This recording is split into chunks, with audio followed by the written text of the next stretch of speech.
Yo, what's up? It's your boy Cino here, and let's talk about it. Now,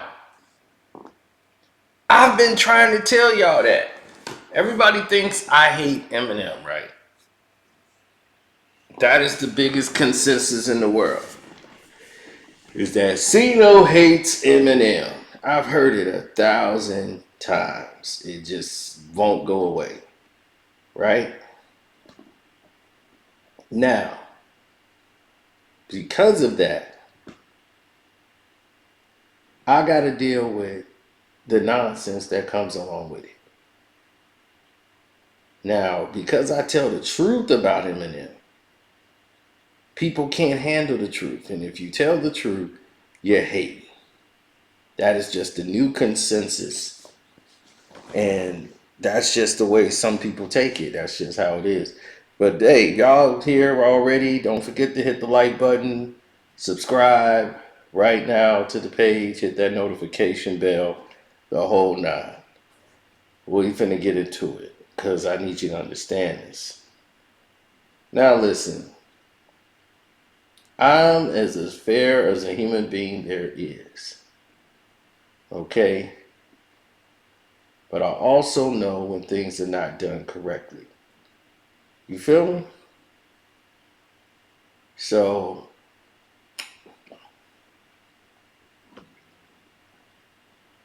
it's like this. When people talk about Eminem and his lyrics and all this stuff, I was the biggest Eminem supporter. But after the first 4 albums, I knew he had basically burnt himself out. Because in between those first 4 albums was the 8 Mile soundtrack. He made a movie. He was making D12 albums. He was, burning it at both ends of the candle. So by the time Encore came out, he had nothing left. He was done. And that whole thing was Encore was just, I don't know what to say. The whole album was like, I just don't know what to say here. Hopefully you liked some of these records. It was a sad ending. And I'm like, yeah, well, this is it. He put the mic in his mouth and was gonna pull the trigger and all that stuff. Yo, listen. Don't forget, Cash App, Carcino. You want to donate to the page, support the page, the whole movement. I'm with it. Now,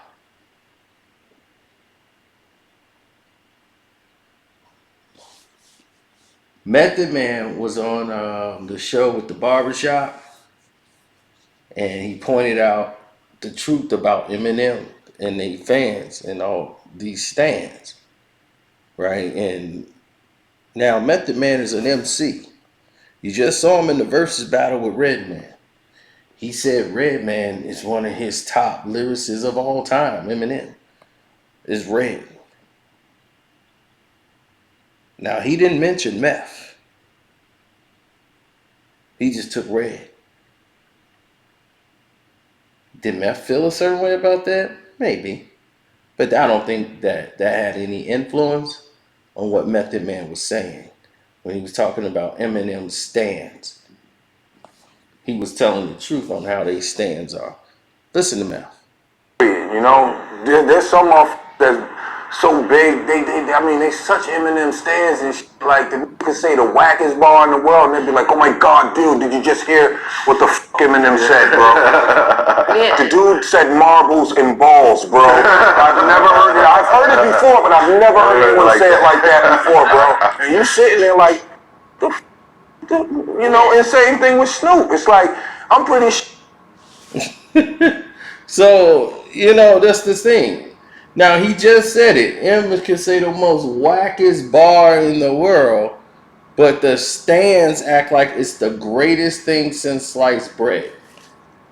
And what he's saying is the Eminem stance do this, and what he's talking about is white dudes, because the Eminem fans are white. Let me just break that down to you. Eminem fans are white or black suburbanites. That's it, and it stops there.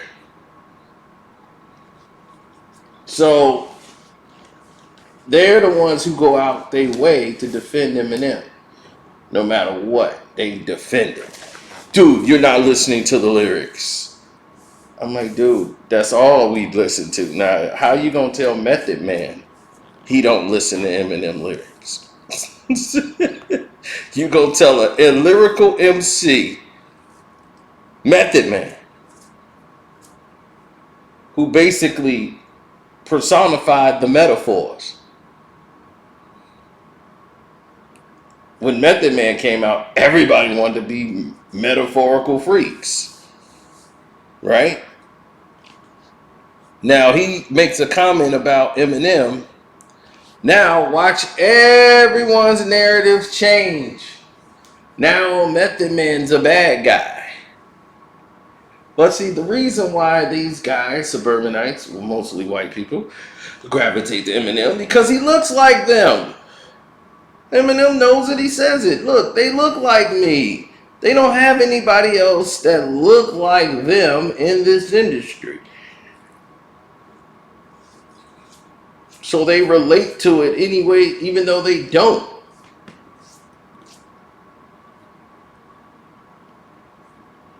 They want to root for a guy that looks like them. So they can say, yo, this guy's number one. Now, Eminem can rap, and Eminem's a lyrical beast at times. You know, when he's really putting it together, he's a guy that got to be motivated. He just can't go in the booth, destroy it, and walk out. That's not how his process works. He's got to have the energy. He's got to have the direction. If he's got the right direction, the right energy, and the focus, that's it. He'll annihilate you. But he's a battle rapper who's transitioned into trying to make songs. That's why a lot of his albums did not make it. It did not resonate.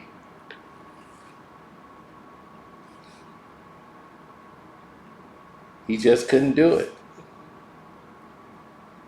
So